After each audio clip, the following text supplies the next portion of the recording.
Well, Chad Veach, welcome back to Hey It's the Luskos.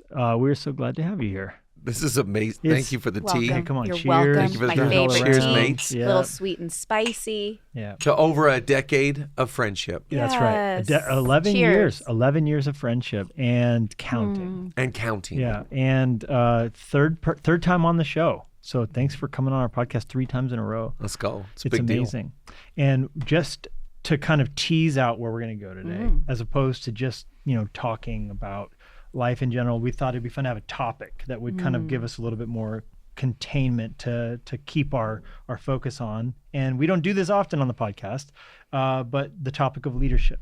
And I thought that would be so perfect for you because, of course, your podcast is called Leadership Lean In. Yep. You have written about leadership. You live, you love, you speak about leadership all the time.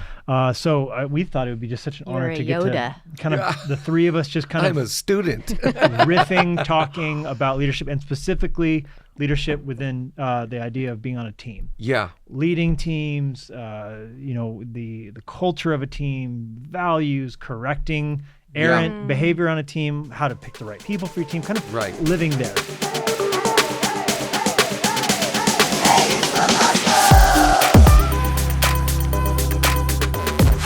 So before we do that, could we just get a little update on all things Chad Veach and Beachland in general? What's going on? Well, I found this new tea that I'm really into lately. You're What welcome. is this? What's it called again? Sweet and spicy. Yeah, it's where going I'm to be living. Jennie's biography when she writes it. Sweet and spicy. Yeah, It's going to be on there my we go. tombstone. On my tombstone?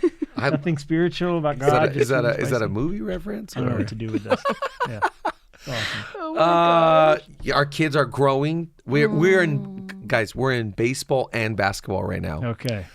Last Saturday we had 5 games and 1 practice. Yeah. It was all day, but it's like we're living the dream. Yeah. Like the quote, living the dream. We got the minivan, there's McDonald's French fries everywhere. Yeah. You're going to this, changing into the baseball, so we're having a lot of fun. Aww. Guys, it's so rainy in LA right now. You were just there. Yeah. You experienced it. So You guys have had a weird winter. That's for sure. yeah, just kind of a wild time weather-wise, but kids are good. LA's feeling better, minus the rain. Julia, I don't know if I told you, Julia broke her foot. So she's just now doing physical therapy. We're getting life back. As the old saying goes, if mom goes down, this whole thing goes down, the whole operation. So She was trail running? yeah, she was just running one Saturday night, just stepped on a rock. Yeah, whoops. That's literally what Jennie did. Jennie broke her foot on a tennis ball bet a tennis on Mother's ball. Day during the pandemic. I wasn't working out or anything. you were playing no, tennis. I wasn't actually playing. I was just feeding balls to No. Olivia. Yeah, that's right. And I ran and there was a ball right You behind stepped me. on one. I stepped on one and I heard it all throughout my And body. had you ever broken that foot before? I've never broken See, anything. Stop. Yeah. See, this foot Julia broke before, so it's kind of weak. Yeah. So, anyways, she's doing She's better. in the tail end of that. Yeah, Because when I she's- saw her last, she was in the boot. Yep. She's out of the boot. But hosting, crushing. Yeah, Yeah, she's she a hosting rock with a star. boot? She hosted That's the boot. amazing. Oh yeah. No, she does it all. Nothing stops her. Yeah, no. So we're doing good. We're having a good time. Yeah. And are you in a writing mode right now? Are you working on I am. Obviously, you have your newest release out, your book on prayer, first book you ever wrote on prayer, which that was the last time we had you on. We were talking all about prayer. Yep. Yeah. And that still is so near and dear to my heart, that message, that era. You've written, how many books have you written now? I've lost track. Yeah, a lot. 7, 6? 7 or 8, and including a couple that are not out yet that we've kind of got in the pipeline. So it's like these books, like they're, like when you talk to guys in LA about like doing a movie, and the whole like trajectory of that and the process and the time that it takes, it's like these are so near and dear to your heart, these messages. Yes. So like the one on prayer is like it really impacted probably more than any other book. It made a lasting impression on my life. Wow. And so I'm excited. This next one, we're just finalizing the contract, but I'm writing on pride. Oh, wow. And the destruction of it. Dang. And I'm so excited. Wow. So, and really law of opposite, humility. How did you pick that topic? Law of opposite, I love that. See, there's already leadership right there. I love looking at the law of opposite, in this case, humility. But I think we've seen so much failure in the last few years, and I just started to really look, even in my own life, of going like, anything that I destroy, it's pride's attached to it, my pride. Yeah. And so just wanting to study that and learn it. We know the verses, pride comes before the fall, and all these types of things. I'm going to talk about it later today as we spend more time together. But I just am very excited to unpack this thought of where could humility get you? Because the Bible says God is literally opposed to proud people, but he will give grace, which we all desperately need. Yes. When we're parents, we're pastors, we need God's grace now more than ever. So the only way that I can invite God's grace is by walking in humility. Wow. Come on. And so humility, by the way, is just having an accurate view of yourself. It's not thinking less of yourself, it's thinking more of others, which is so difficult to do. We don't naturally wake up thinking this way. I'm wired for me. I'm so good at thinking about me, to be honest. I'm only concerned about me and my tea. It's just being honest. Yeah. So that's why we have to clothe ourselves. It's something you put on. Come on. And so I'm That's excited to I'm so great to excited write on this about one. that. I like that. Oh, that's so I like that good. you know, because you started with hope, and then Yeah. you went to faith for a future, Faith. which is more kind of like expectation, right? And, Yep. or faith. So you have hope, you have faith. You're gonna need to love at some point. Yeah, Right? Faith, exactly. hope, and Come love. on. Yeah. But then you got leadership, and then Yep. now prayer, prayer. and now I love that you have these topics that are just So good. That's fruits of the spirit, right? And how do you decide what you're going to write about? Like, what would be some deciding factors for you? It's all different, you know, like your story with Unreasonable Hope. We don't pick some of the story that we live in, it Right. picks us, right? Yep. So I had kind of begun writing a different book when Lenny went to heaven, and so that was the book that I wished I could have found. Through the Eyes of a Lion, I couldn't find a grief book that told me Wow. I'm not just going to get through this. Every book I found on grief was like, you're going to, especially the death of a child was, you're going to make it through this, real comforting. And I was mad. We were mad. We didn't just want to be comforted. We wanted to be challenged, that God could make the devil pay, that we could see really not being disempowered, but to be empowered in our grief. And so that was how that one came about. And then every other one, it's more been Like something I was assignments. struggling with, or, you know, like I Declare War was because I was really irritated with my own lack of emotional intelligence and self-management. And Wow.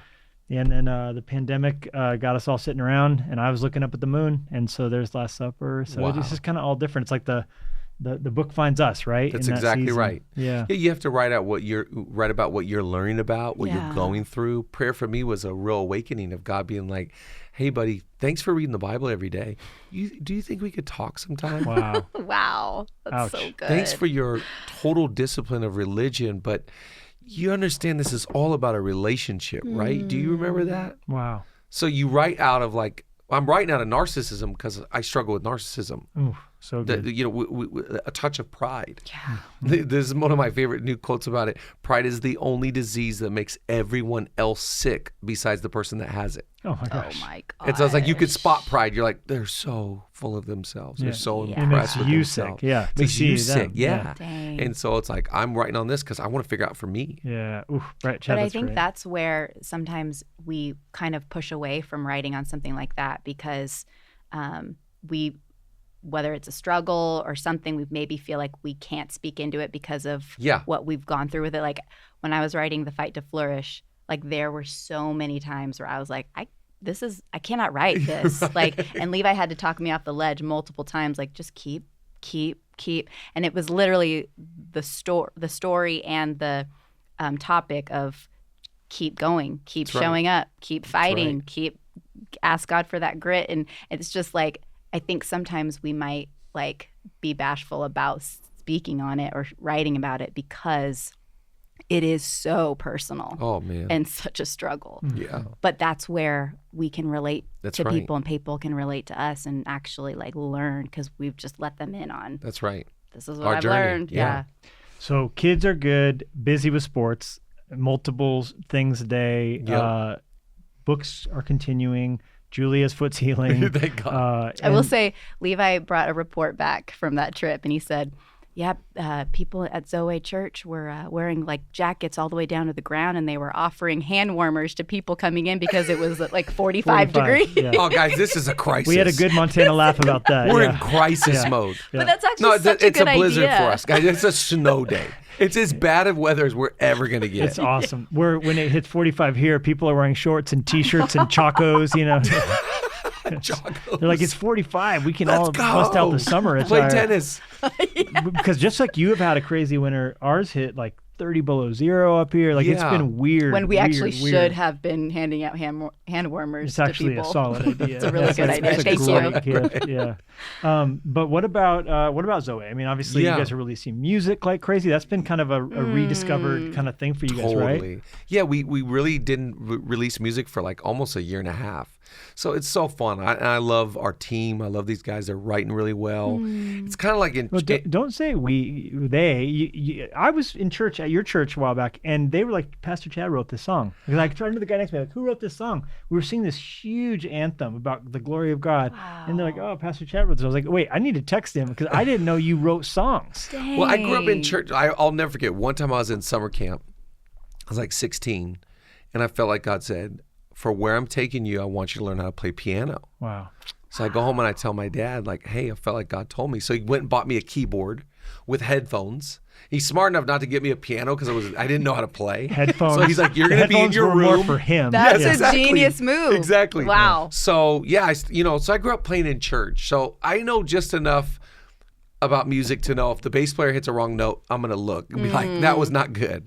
But That's awesome. I just really love, like, we just have really young, talented writers that we're trying to just engage and get them to write songs. Just sing that new song. It doesn't have to be the best song, but sing a new song, try and capture the heart of God in the language of this generation. It's really cool right now. We have this kid, he's 22 years old. He grew up in Compton, which you wouldn't really think that a worship leader would come out of Compton. I don't know why, for me, that connotation doesn't always land. You think Snoop Dogg? Maybe that was my impression, right, of the area. But he's like, this kid, he's written this, this song is going to come out soon. It's the best song we've written. And I should say it's the best song he's written. And so it's just really cool to see young people try and step up and write songs that will really land and resonate with people. Wow. So, but I don't know how we've been friends so long, but I didn't know this. So when was the first worship song you wrote? You're putting me on the spot here. When I first started youth ministry, guys, they like, I was in LA. I was 19, right? So I'm a youth pastor now. So they hired me at this church. So you've been Christian for 12 minutes. Let's get you into this. Yeah, exactly. So they go, you're going to do Sunday school for high schoolers. You're going to start the high school Sunday school ministry. So they give me this side room. So the first Sunday, I got 17 kids show up. Wow. So I lead worship from piano. I get up, I do the announcements, I preach the message, and I run to the back door to say bye to all 17. So I just kind of grew up, like around church music. I can play anything in church up until about 2004. Like right around the stand is where I bowed out and like, you guys play. I'm not going to play worship anymore. That's awesome. But anything before that, if you want to sing As the Deer Panteth for the Water later, I'm your guy. Oh man, I'm down for that. Yeah. But you're writing songs currently though. Yeah, like I always feel like my contribution is like, okay, you get these artists, get these musicians in a room. And they're writing, they got, because they can come up with a melody line. They can come up with, just the song structure. But I'm always like, remember in Isaiah? Yeah. How about this psalm? I was just thinking about Psalm 34. I'm just there to go. Bring it back to God. The Bible says Bring this. it back to God. And they're writing, I'm going, oh, there's this scripture that says this. Wow. I just like being there just as almost like as just a biblical so reference. Collaborative together. Yeah, collaborative and trying to find. My whole life in church was singing these beautiful songs growing up. And then once I started reading the Bible going, all of that's in the Bible? Wow. Like when we were singing, come, let us worship and bow down. Let us kneel before the Lord our God, our maker. For we are his sheep. Of his pasture, just the sheep. Yeah. I just thought it was like a really cool song. Yeah. Then I read it. You're like, this is great. So I always think, a couple thoughts with this. I'm glad we're talking about this, by the way, because I love this idea. Every movement has a melody. So every move of God always has a sound. Sure. So do you want to be a meeting or do you want to be a movement? A meeting is just a church service. A movement always has a melody and the sound goes forward. This is Old Testament stuff. Sure. So I always think also you're an orator and an author, and so am I. My podcast downloads and YouTube views are not going to reach the world, but a song could. Yeah. I can get a song into Equinox. I can get a song on Spotify. In fact, when we first started writing, Spotify said, change your name. If you're going to be called Zoe Worship, right away, we can't get you on the playlist. I think these songs can get on. So, but if you're called Zoe Music, you'll have limitless opportunity to be on any playlist. Wow. So if you really want to get your message out. So it's like, to us, we're evangelists. How do we get the message of hope around the world? Yeah. It's not going to be through 35-minute sermons. Yeah. It's just not. Yeah. A book, I pray to God, everyone reads our books. But it's just, I don't know. Yeah. But music, that's just a weapon. It's a weapon. So I want to be in the room helping tell the narrative of the good news of going like, this is what God says about his love, about his glory, about his forgiveness, all of the above. Martin Luther called music the handmaiden good. of theology. There you So go. it's a vehicle to convey huge truths in simple ways and in ways that's very sticky and easy to remember and hard to forget, right? Yeah. That's right. Yeah. It's like I saw Esther Houston, Joel's wife, a long time ago on social media. She said something to the effect of like, if there's an atheist, some atheist was kind of attacking her. And she's like, that's all right. I'll just get my husband to write a song that will totally change your opinion about that. Yeah, right. And it's like, Yeah. well, there's billions, or there's, or so will I, that song. It's the opportunity to speak to people that might not come to our services. Yeah, Yeah, lots. There's such a cool, rich tradition of people who actually came to Christ through music. Yes. Before the message softened their heart, they before the message, the music softened their heart, and That's ended right. up, at a place where they were open to it. Music pulls at you in a way that, my gosh. that other things don't. I saw this guy, so much of YouTube is just people reacting to content. So the people, a lot of people aren't smart enough to create their own content. They just react to content. So there's this guy who's gotten big on YouTube. All he does is listen to a song and react to it. So he's not a believer. He's listening to worship, and he's just, so maybe he's done this with like rap or like Taylor Swift. But now he's like listening to worship, and the way he's moved through this, and it's like, Harry Styles is not doing that to your soul. I love Harry Styles. Yeah. I'll have all the watermelon sugar high, I can take, but you know what I mean. But it's like, it's not doing that. Yeah, in a way that worship specifically will. It'll touch your heart. Yeah, people just end up crying to the music. They don't know why. They don't know why. And I think a part of it too, I heard someone say once, Job. Job. Yeah, I didn't hear him say it personally. My friend Job. My ears had heard of you, but now my eyes see you. Yeah, exactly. No, but that when God created the world, there was music being sung by angels, and God was singing. Wow. And so there's something of music hardwired into us that we can't explain fully, right? Yeah, totally. It's interesting. I love that. We'll keep going. Stuff's amazing. I know the songs that we heard at Zoe last time we were there were so good. There was one that was kind of like it sounded, honestly, I turned to the person next to me and I said, I think it sounds almost Blink-182-ish. Come through. Yeah. Come through. Yeah, That is phenomenal. This is really cool. So these young guys, again, it's just young people, they write it. So I'm totally name dropping right now. I don't know if any guest has ever name dropped. I'm going to name drop on the podcast right now. So speaking of Blink-182, Travis is in the service and these kids are doing the kick out. Oh, wow. It says the end of the service, they're kicking out. Yeah. So they crush it. I love this song. I can't wait for everybody to hear this song. So he comes in the back. He goes, "That's the best Christian song I've ever heard, Hilarious. ever." And I go, "Well, it was right up his alley." What this is going to do to these kids' egos? Oh my God! When I tell them what you just said, seriously, I'm just like, we'll tell you when you're older. Yeah, but I'm like, dude, that's high praise. Like, that's high praise. Yeah.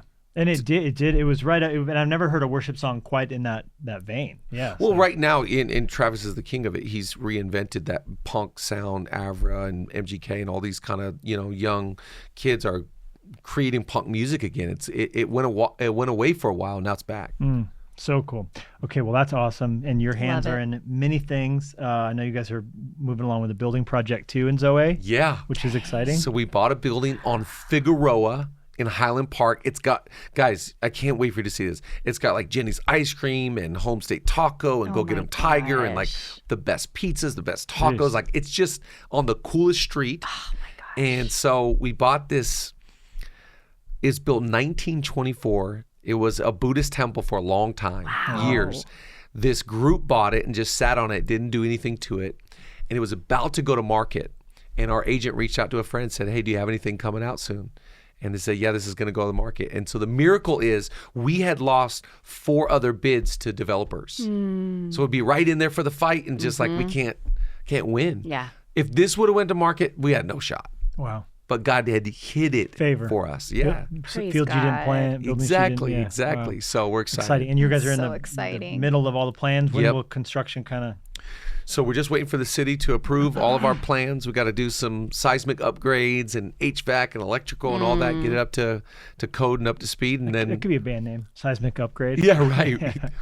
For $1 million it can. But you're right. Yeah. But yeah, hopefully this fall or next winter. Yeah, awesome. That Well, is can't wait to see that. so exciting. Oh, I excited. can't wait. And to anyone see. listening in Los Angeles area, come visit Zoe because it's a powerful, powerful move of God happening there in the Yes. middle of that city. And Yeah. love how you guys have fought for that city, stayed in the city. Mm-hmm. Urban cities have not been an easy place the last couple of years. You know, Right. large cores, and so you guys have just committed to it. We're going to raise our kids here. We're going to stay Yeah. here. Because you I guys love that. planted in 2017? I think 15 was when we launched. Okay, Yeah. okay. So it's just so fun though. We're Yeah. just having so much fun. To me, beauty is in the eye of the beholder. So the city is beautiful because we see it beautiful. Yeah. We see it for what it can become and what it is. It already is and what it can become, what God can do. I love it too. And you know, we're talking at lunch, and we'll jump into the topic at hand in a minute, but just how, you know, kind of a day where so many pastors are leaving, so many churches are folding, so many, you know, and you and I were just saying, like, yes, it's hard, but what an honor. Yes, it's hard, but what a Yes. joy. Like, Right. you know, I want young pastors, leaders to hear us saying, like, no, it's worth it. It's, of Yeah. course there's problems. Yeah. And of course it's the challenges, and of course, but this is not a time to, you know, to shrink back, right? It's Right. time Right. to advance. Right. And the only way to grow is to go through stuff. Yeah. That's the Hello. only way you develop. It's the only way you mature is to go through difficult, hard times. This is Yeah. the testing of our faith, right? Yeah. And so I think it is an honor and a privilege. One of my favorite verses is serve the Lord with gladness. And I think if you take away gladness, you just go like, I'm serving God, I'm serving the Lord. But you should have a smile on your face. Yeah. If we're not having fun, something is wrong. Yes. You know, I don't appreciate the narrative. You know, the people are hard, the staff, the team, the volunteers, Yeah. our people. It's like the people are the blessing. Yeah. The people are the best part of church. Yeah. Yeah. And of any industry, to be honest, though. Right. The people are the greatest asset, the greatest resource, the greatest thing you got going is who you're working with, who you're building with, who you're in the trenches with. Yeah. And the more you can see it as a privilege and honor to serve alongside these people and to be in that space, the grass is never greener on the other side. I've seen so many people, to use a biblical reference, get their bowl of soup and to cash out and just go like, I'm tired. Yeah.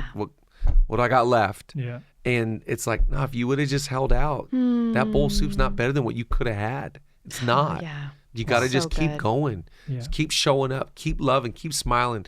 It's like cliche stuff. We were talking about Joel Osteen earlier, and we just love his message of hope. But it's like there's more people that are for you than against you. Yeah.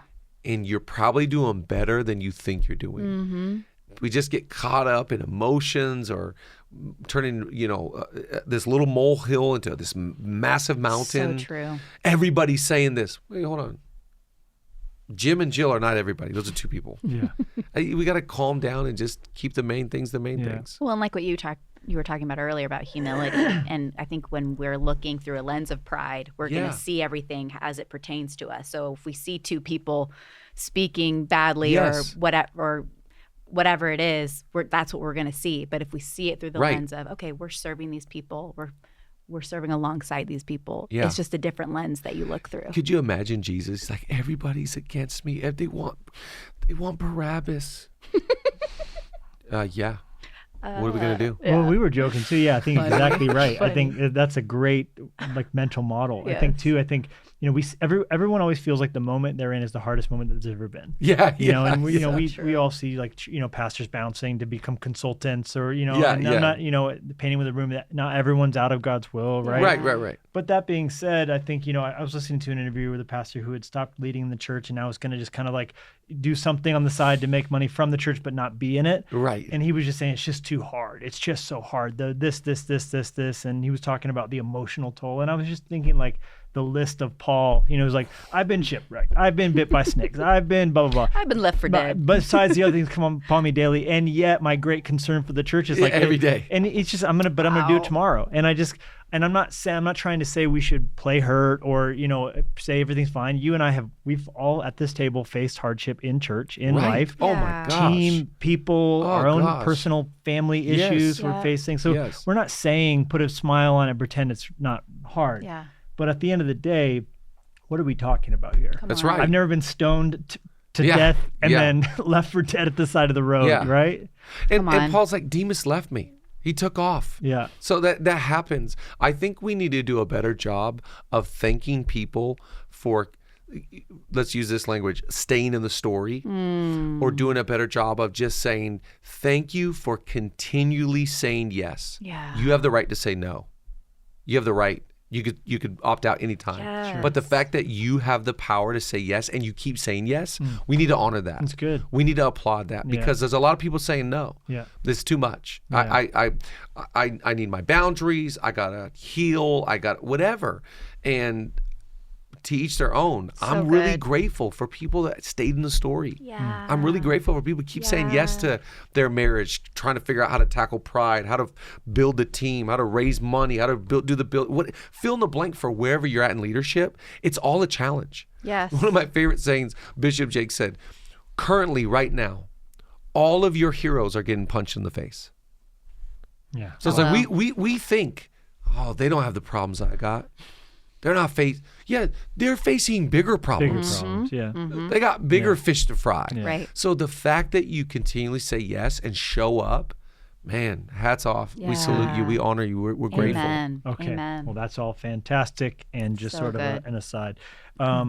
I thought we would begin our conversation on leadership with our resident expert. That's what, you're our phone a friend. Our resident today. student. Yes. Our resident student expert, Chad Veach from Leadership Lean In, which is a great podcast on leadership. I appreciate How many episodes are you into this? We're probably, I think, 103 right now. You just did a live taping. I was so inspired, by the way. I saw your guys' 100th episode. You went to Nashville. Yeah. And I go, you got to celebrate. Yeah. You guys probably got there 2 years quicker than I did. Oh. I backed into my podcast. How did you guys land on yours? Kind of the similar. Give me the genesis of this thing? During COVID. During COVID, we were doing a thing called Tea Time. Okay, and yes, we were I remember doing this. those lives, you know, Yep, everyone was trying everybody's to figure going it live. out. Yeah. We all went live. And we did once a week, have tea together and do an Instagram Live. And we started bringing guests in. Yeah. And then around the same time, our friends at K-Love, EMF, they had approached us about starting a podcast under their new podcast arm, Access More. Great. And we didn't know. We were back and forth. We talked about it. Felt a little spark of joy.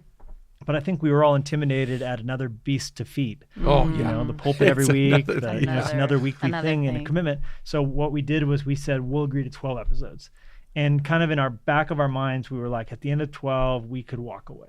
Yep. And we did 12, and I think we really liked it. So we just fun. sat there, and we kind of enjoyed it, and so we put them out there. And the cool thing about it was there was no real pressure or expectation.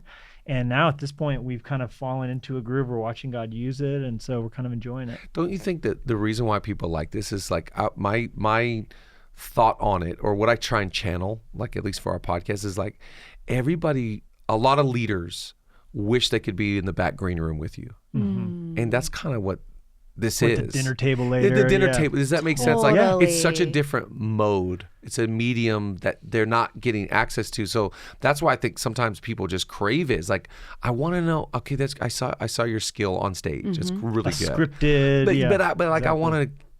I want to know you. Yeah. Like, what do you really think? That's so true. And That's so specific, like with your podcast in general, I mean, there's such value added because you're taking a topic that means something to you every day, and you're really giving quality content on that issue.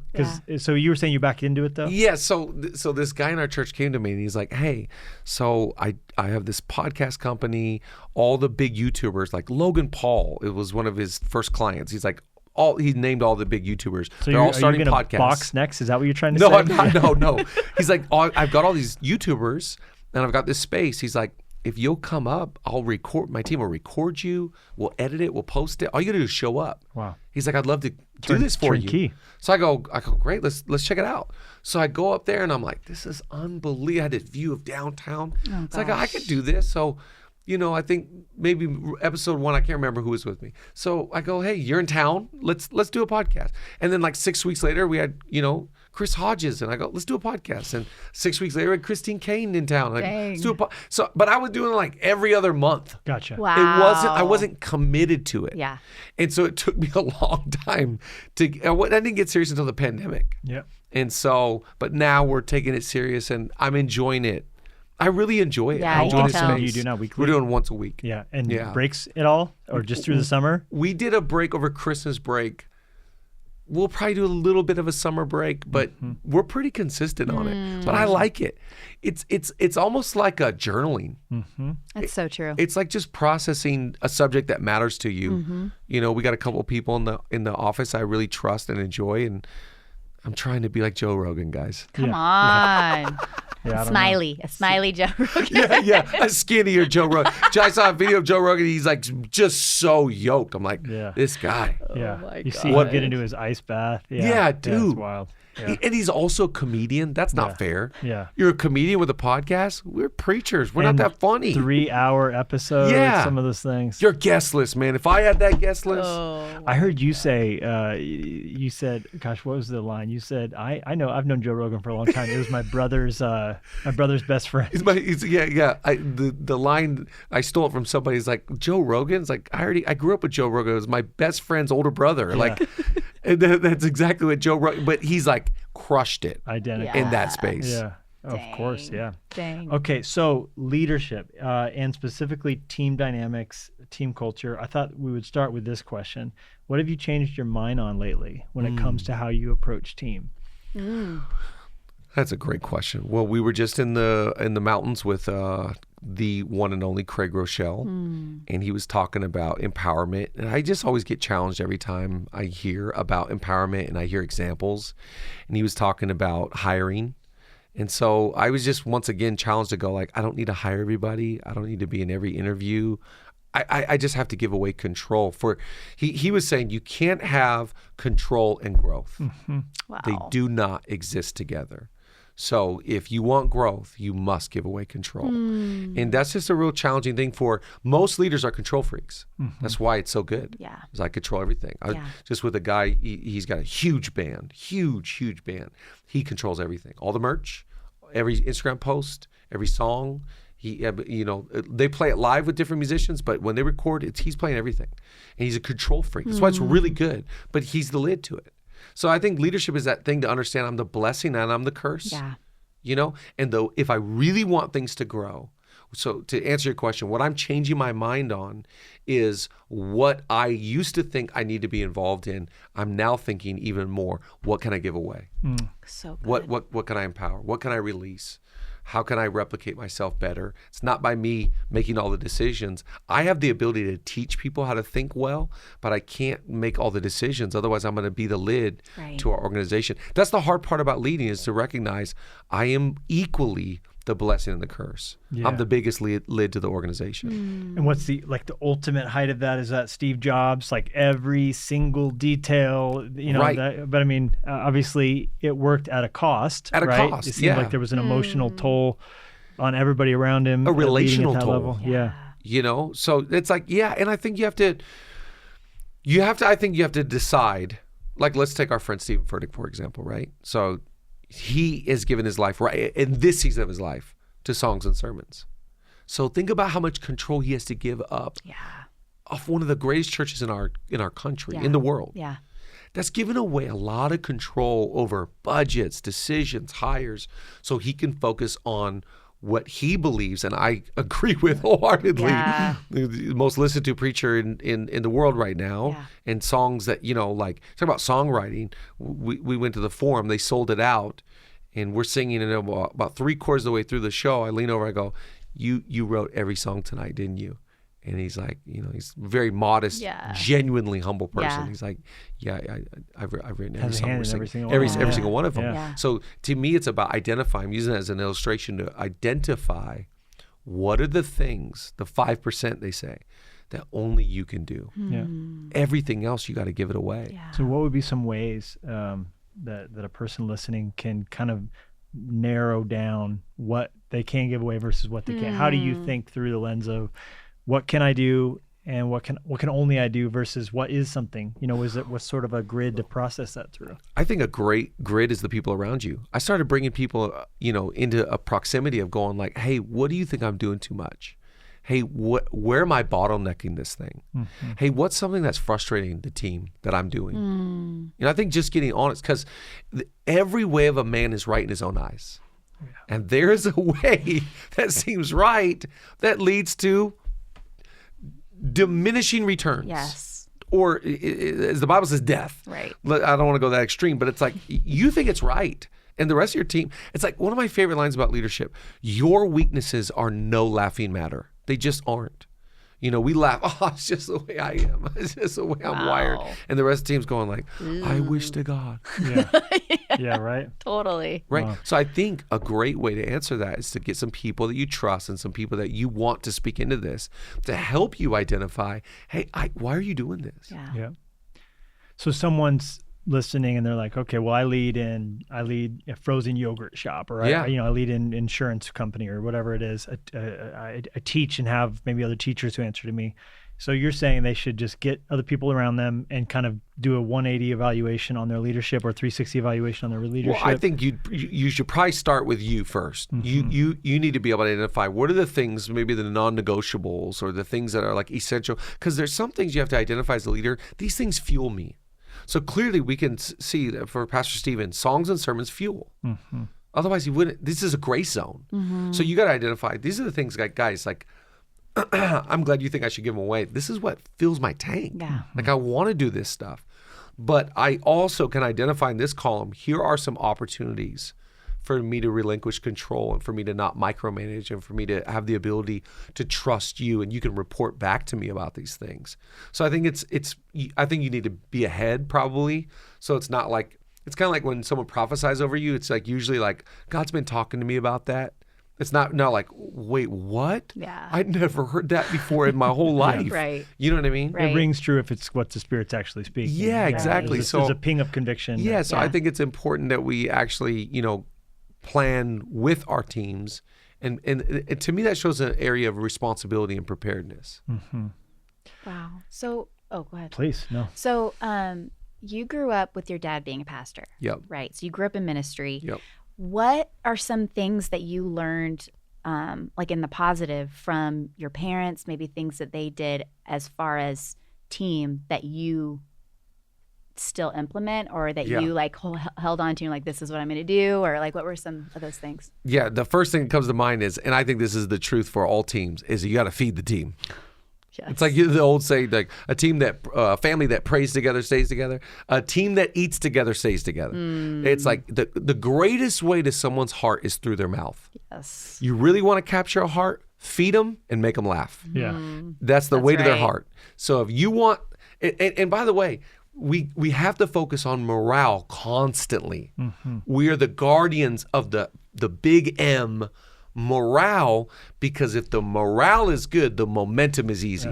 But if you lose the morale, and by the way, here comes that it factor. Mm-hmm. When you got it, you know it. Yes. And when you don't got it, you drive home and you turn on the blues and just go, how do I get it back? Go get a pizza. And you fantasize about pizza. You fantasize about working at Subway or something. Yeah. Maybe I'll be a sandwich artist. You know what? But it worked for Jared. Yeah, it worked. It didn't. Happy Gilmore. Yeah. I mean, I get what you're saying. Yeah. But I think like there's something about that food thing. And so, I did 15 years of youth ministry. I just know the way to build a youth ministry is through pizza. Yeah. Pizza built my church. Yes. So the team is the same thing. Who's upset when their stomach is full? Right. Who's upset when it's like, hey, it's Taco Tuesday. We got tacos. And so I think, one of the big components to leadership to me and watching my parents, what did my parents do really, really well? Yeah. My dad and Julia's dad both had their passing of the baton, not quite retirement ceremonies because they're still trainee pastors, but they both resigned from their respective positions in ministry this last year. Wow. Both at the same time. Same year. Wow. Our dads are spooky, guys. They are. That's what I've heard. The list. You've heard it's some weird. of the story. Yeah, it's just if one of them goes, it's like we're just watching for the other one. And so nobody could finish their sentence at my dad's ceremony because of the impact of my parents. Now, is my dad the greatest preacher in the world? I would say that his strength was probably food, having people in the house, making that relational equity. You just can never undermine it. Yeah. Relational equity. Yeah. And relational equity is that thing, like, people have a short-term memory. So it's not what you did for me 10 years ago. It's what have you done for me lately? Right. And so you have to be careful with, you're trying to withdraw on equity you built 15 years ago. It's not going to always be there. Totally. So I think you have to be careful with that. But I think, watching my dad's ceremony and my father-in-law's ceremony, they were a master. This is so funny. One of the pastors in my father-in-law's ceremony said, raise your hand if you've had a meal over at Pastor Bob's house before. This is in front of the whole church. I promise you, 95% of the church raised their hand. Dang. And this has been probably the secret to what he's built here is meals. And they love him. There's, endeared, sharing a meal together is such a big deal. So I would say that stands out to me. And one of the things that my parents did so well was food. Yeah. Yeah.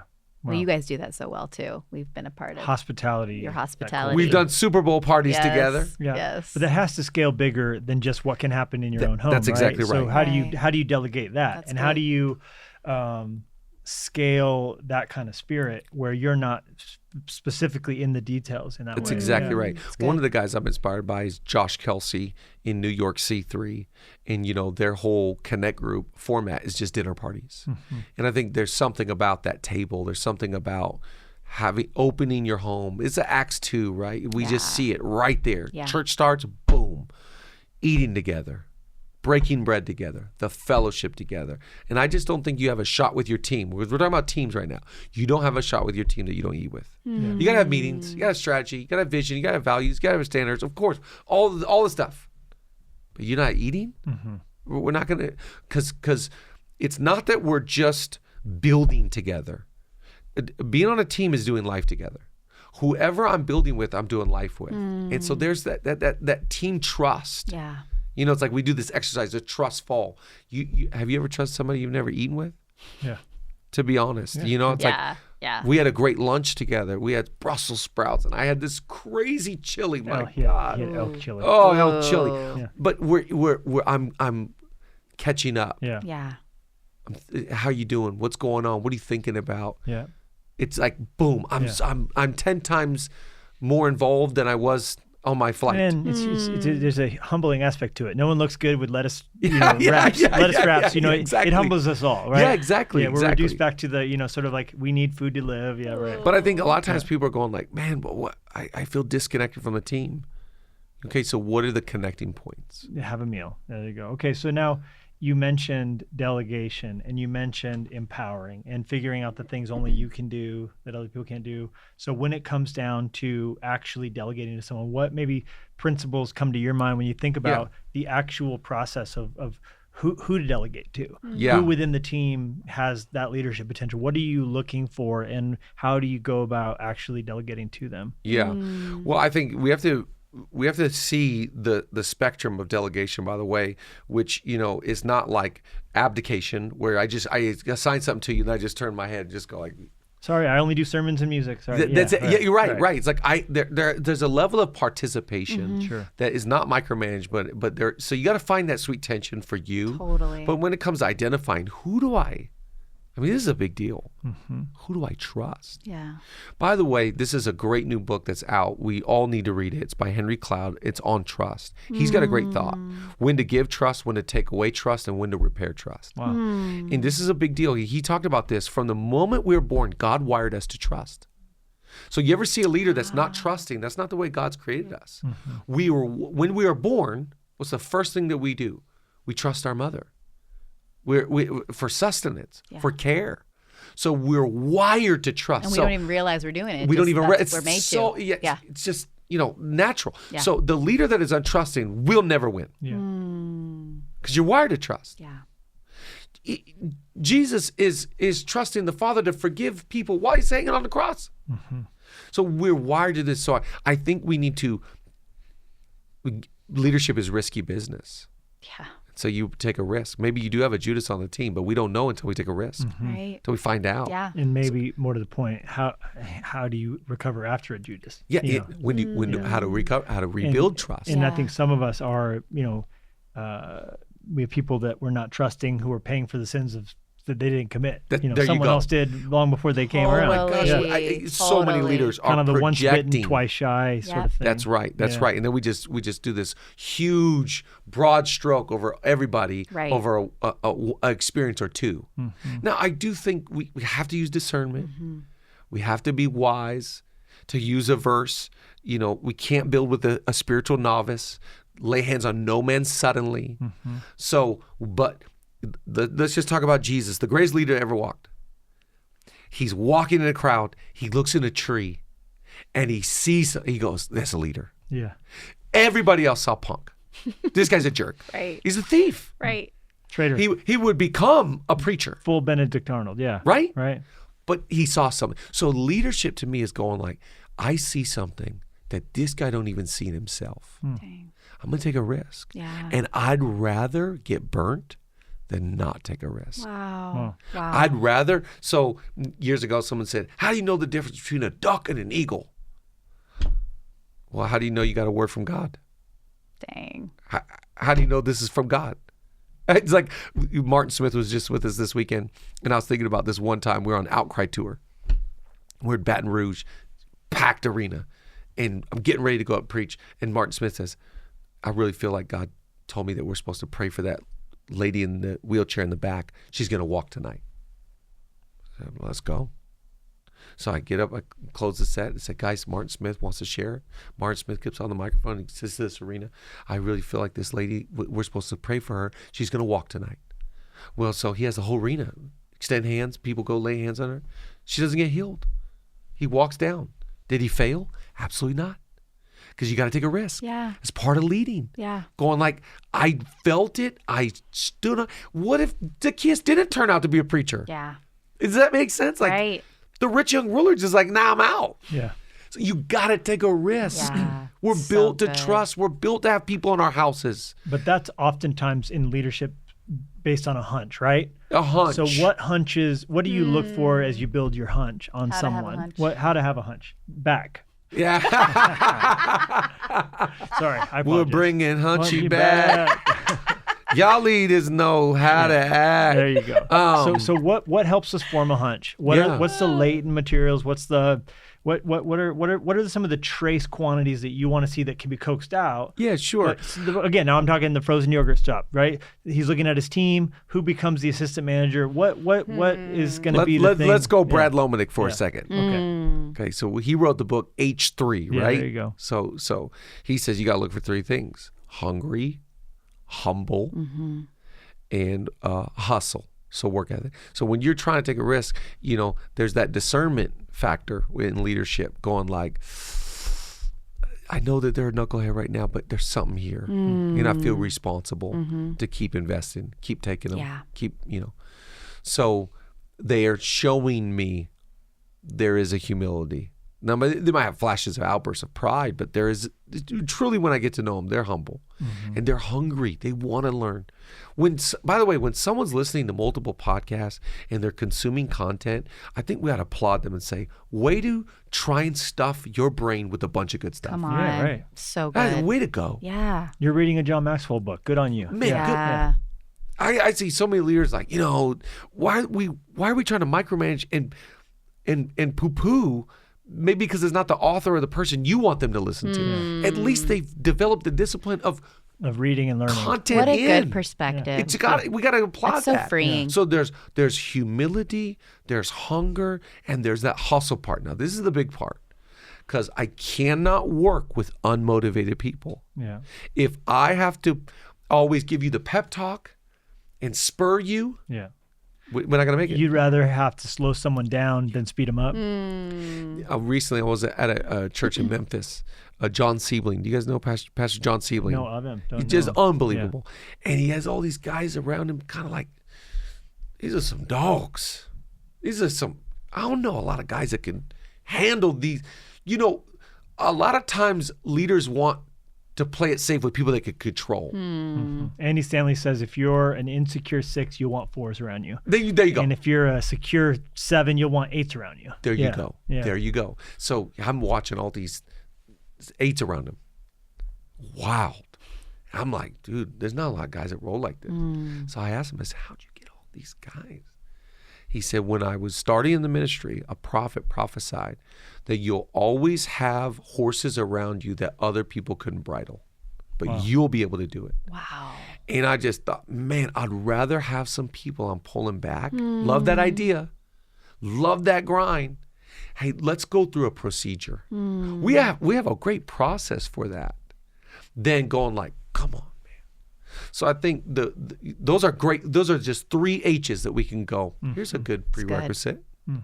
So forming some values in your head that you're looking for in Trace that can be coaxed out. Yeah. I think so. Where have you maybe thought maybe a time that you can, without, of course, throwing anybody in the bus, think of, I got it wrong on a hire. I thought this was there, or I thought I could help them get to this and it wasn't there, that you've kind of in your head decided, I'm not going to if I don't see this presence, there. Right. Well, I think that's probably the knock on, most of us is like, you believe the best because the other part is that people show you the best. Yeah. So that's the kind of hard part about being in a leadership position, is that people know when you're the one that hires, when you have the authority. As good as it's ever going to be, right? Yeah, for some people. It's like, this is like, I'm showing you the good side. Yeah. And so finding a match on Tinder. Yeah. There you go, right? They're going to show you their best foot forward. Right, right. So I always think, I've made tons of mistakes. And learned a lot. I don't know if even I regret, I don't have anybody that I go, man, I regret that. Because I think we're all in process. We're all learning. We're all growing. Even the ones that didn't work out, so to speak, or whatever. It's like, I think they were doing their best, and I'm trying to learn. I'm trying to grow. I just think you cannot be a leader and not have empathy. So the moment we start writing people off and they're the problem and they made the mistake and they did me in and they...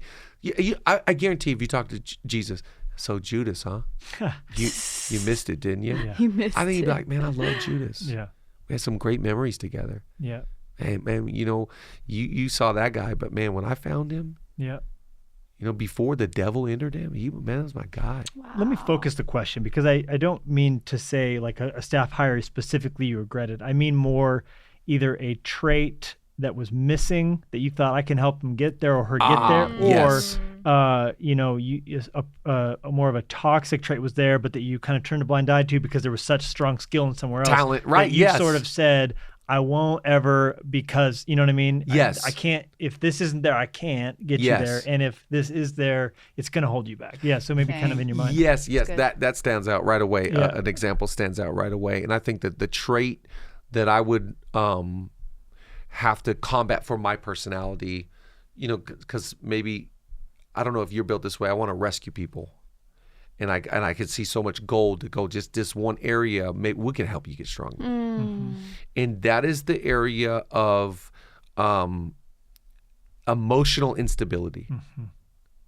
I think that if they don't have a backbone coming onto the team, they're not going to have a backbone on the team. Wow.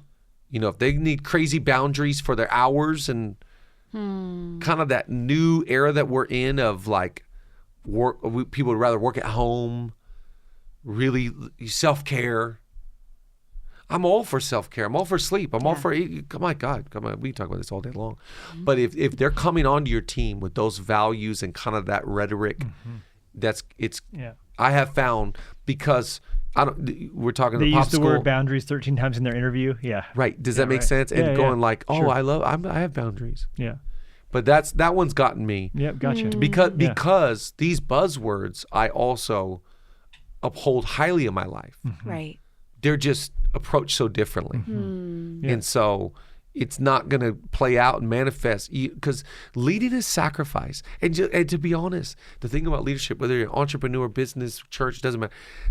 God really doesn't move until there's sacrifice. That's where his best work is done, is through sacrifice. Yeah. Sure. Yeah. And so if we're going to live in this era where it's like kind of like this is my hours. This is what I'm given. And that self-preservation, I just don't see it in Jesus. I don't see it in the New Testament. I don't see it in the God. I don't see it in the kingdom. It's, now health is a big deal. Like I wear the Oura ring. I want to know how many hours I slept. Yeah. I want to know my steps. What's your goal, by the way? What are you looking for? Optimal. I want optimal sleep every day. I don't want good. I want optimal. Yeah, there you go. And I love to sleep. I'm a big sleeper. I love to go to bed. Me too. Yeah. I have when my kids go to bed, I'm like, guys, why are you upset? I'm going to bed too. Yeah. We'll all go to bed. Yeah. We're all Bedtime for everybody. We're all going to bed. Yeah. No, we regularly go to sleep before our kids. Yeah. I don't understand this. Like, so how many hours of sleep do you get? It's not a badge. It's not cool. Mental health is real. Yeah. Yeah, right? Sleep's a superpower. Yeah. It's like, to me, you're a superhero if you focus on SDER: sleep, diet, exercise, rest. You get SDER, you are a leader of leaders to me. So on the antithesis of that, you're saying it's a red flag if someone wears as a badge of honor that they don't take care of themselves. Yeah, right? yeah, As yeah. though that's something the mission would be happy about. Yeah. Yeah, you grind yourself in the ground. Yeah. Because you kind of know there's going to be a very short shelf life of usefulness for that. Yeah. And just the requirement to be a good leader, in my opinion, is decision-making skills. And name a great decision maker that doesn't rest well. Let's just go to the Bible. When did Moses make a bad decision? There you go. Okay. When did Esau, we talked about him earlier, when did he make a bad decision? Hungry, yeah, right. Okay. So sleep, diet, exercise, rest. Elijah, same thing. Okay, so you take those things away. So I'm not impressed that you live on bars and coffee. Yeah, not impressed. Sleep in your car. Yeah. I'm just not. Yeah. You're up till 4 editing what? I'm not impressed. So you're saying hustle's good, but not in Costco-sized quantities, right? Yeah. And then to answer the original question on the law of opposite of that, I don't think you should obsess over it. It's not our God. Does that make sense? Right. Like, we want God to give us strength to do his bidding, but I can't let the strength be the God, not the bidding. Right. Well, it's like Pharisees making Sabbath something that you have to, like, do this, where it was actually a gift. That's right. For us, so that we could show up and. So we could grind. Yeah. So you've delegated and it's not gone well. And that person is making questionable calls and it's like, what's happening here? Yes. When to step in, when to let them hopefully self-correct. Yeah. Yeah. Yeah, I think that's that participation word. Yeah. Right? I can't abdicate. I think a lot of leaders would love to just go like, I told you what to do and I want to go do what I want to do now. Yeah. But I just don't think that's a real reality. I think there has to be checks and balances or a monthly report. A gradation of. Yeah, it's like one of my favorite, I was talking to you earlier about Rich Dad, Poor Dad. One of my favorite lines he had in that book was, numbers tell a story. I bought into that hook, line, and sinker, the story behind the numbers. So when you see a campus where the numbers start to rise, it's like there's a story there. You see a team that's really suffering, there's a story about the leader there. So I think we got to have better reporting, because reports let us know whether something's good or bad. It's all there in the numbers. The numbers do not lie. Right. They tell us the story that we need to inspect. Maybe hips. That's what I hear. Say again? Hips and numbers don't lie. Hips and numbers do not lie. They don't. Awesome. Chad, this has been a great conversation. So good. We could go on for hours. We could. And we will do more. Yes. But next thank time you. Julia will join us. Yep. In person. Oh, she's the best. Yeah. she'll limp her way in. She's healthy, healed, and whole. Yes, Yeah, in that's Jesus' awesome. name. Chad, we love you. Thanks so much. Love you so much. Thank you, guys. Thank you so much.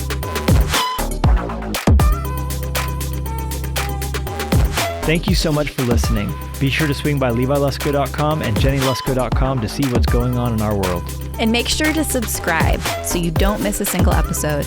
And in the meantime, we would love to connect with you on social media. Jennie and Levi Lusko, out.